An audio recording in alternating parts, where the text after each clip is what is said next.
नारीशक्तीचा जयघोष एकीकडे आणि प्रत्यक्षात महिलांबाबत संवेदनशीलता दुसरीकडे. मोठा आरोप आता थेट पंतप्रधानांवर सामनाच्या रोकटोकमधून करण्यात आलाय. नमस्कार, तुम्ही पाहत आहात मराठी चौक, विशेष विषय चौकातला. शिवसेना उद्धव बाळासाहेब ठाकरे गटाचे नेते संजय राऊत यांनी सामनाच्या रोकटोकमधून पंतप्रधान नरेंद्र मोदी यांच्यावर नारीशक्तीच्या मुद्द्यावरून सडकून टीका केली आहे.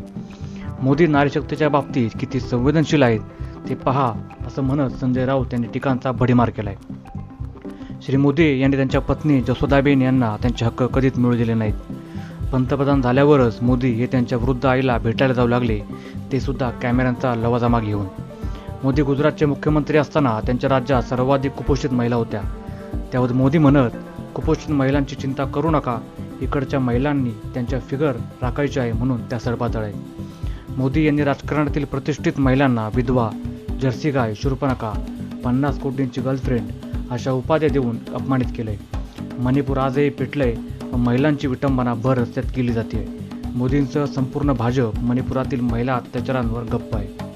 अल्पवयीन मुलींचे लैंगिक शोषण करणाऱ्या जेफ्री एपस्टीनचे खास मित्र आजही मोदींच्या मंत्रिमंडळात आहेत. लेखिका व पत्रकार मधु किश्वर यांनी मोदींसंदर्भात केलेली वक्तव्ये दुर्लक्षित करता येण्यासारखी नाहीत.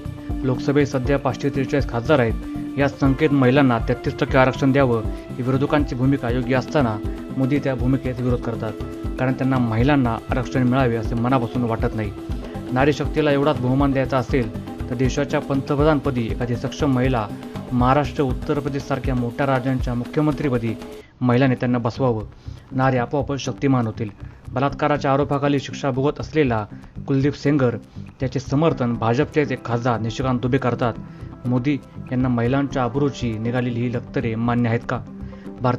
भारतीय जनता पक्षाला नारीशक्तीच्या नावाखाली राजकारण करायचे यात स्पष्ट झाले. महाराष्ट्रात शाहू फुले आंबेडकर यांनी नारीशक्तीला ताकद दिली. या तिन्ही विभूतींच्या विचारांशी भाजपचा संबंध आला नाही, अशी जळजळीत टीका संजय राऊत यांनी रोकटोकमधून केली आहे. संजय राऊत यांनी केलेल्या टीकेवर तुमचं मत काय? कमेंटमध्ये नक्की सांगा.